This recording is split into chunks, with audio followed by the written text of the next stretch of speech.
Welcome back. Days after the RBI Deputy Viraz Acharya raised an alarm warning of catastrophic results if the autonomy of the central bank is undermined. The crucial RBI board meeting to iron out their differences has now begun. The meeting will look into setting up of a committee to work out the appropriate capital levels for RBI. The RBI's discretionary powers on prompt corrective action, stricter capital adequacy norms, special window for non-banking financial companies and more relaxation for micro, small and medium enterprises. Remember, the meet comes only days after Prime Minister Narendra Modi met RBI Governor Urjit Patel and coaxed him to accept most of the centre's demands. The visuals on your screen are from the Reserve Bank of India, Mumbai, while the battle lines are drawn with the centre claiming that the RBI should not throttle credit and liquidity supply. The pressure is on the RBI to soften its alleged rigid stance. All right, let me go across to, in fact, Rajiv Dubey, Managing Editor, Business India Today Group. Rajiv, economics for most people is very complex, but this fight is very interesting, being used politically against the government as well. What is the genesis and what today are they expecting to do with this entire drama going on? So there are many issues between RBI and government today, but the three are the most contentious. The biggest of them is how much liquidity should be there in the system. The RBI believes that there is adequate liquidity in the system. SBI, for instance, has put out a report which says that the liquidity in the system is short by almost 90,000 crore. Government also believes that the liquidity in the system is short by about 1 lakh crore and slightly more. So that's the most contentious issue. The second biggest issue is about prompt corrective action. What has happened because of RBI's circular on prompt corrective action on these 11 banks? These banks are not able to lend. As a result, it's creating, spiral effect in the economy, especially for small and medium enterprises and non-bank finance companies.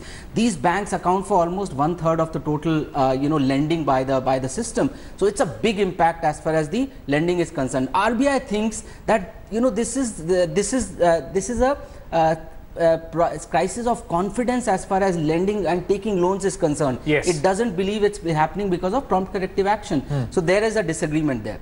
The third biggest issue is about how much money should RBI have as reserves with itself. The government believes that global average is about 15-16% of total assets. RBI today has 27% of total assets as reserves, okay, which is almost just short of 10 lakh crore. So the government thinks that about 1/3 of that can go to the government, can be transferred to the government in the form of dividends. Rajiv, also very quickly, Urjit Patel was seen as somebody was handpicked by the Modi government after the entire fiasco with Raghuram Rajan and after he went away. What has suddenly spurred this whole unprecedented situation? As certain articles which have never been used, they've been used.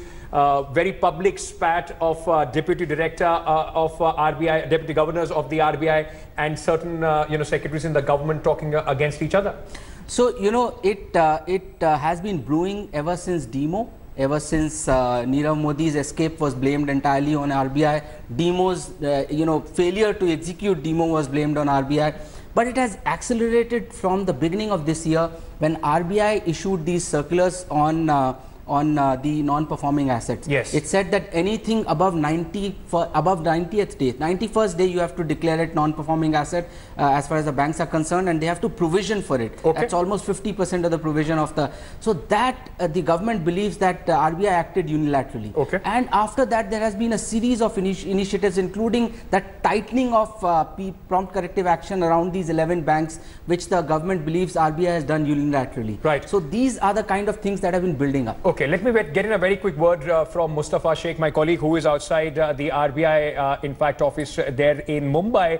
Mustafa, the meeting has started. Any reaction coming in from the many characters, those who would be important of what happens inside in the meeting today?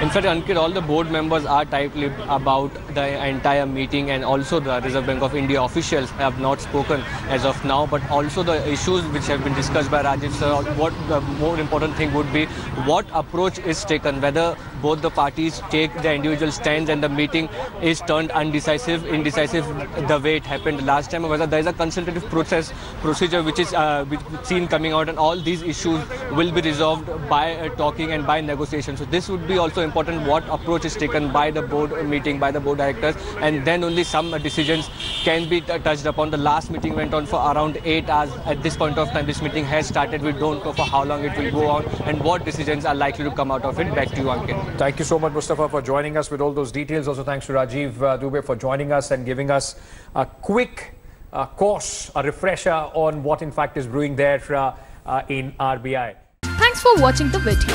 For more such news and updates, please like, share and subscribe to India Today. Also check out our other great videos from our channel. We know you will love to.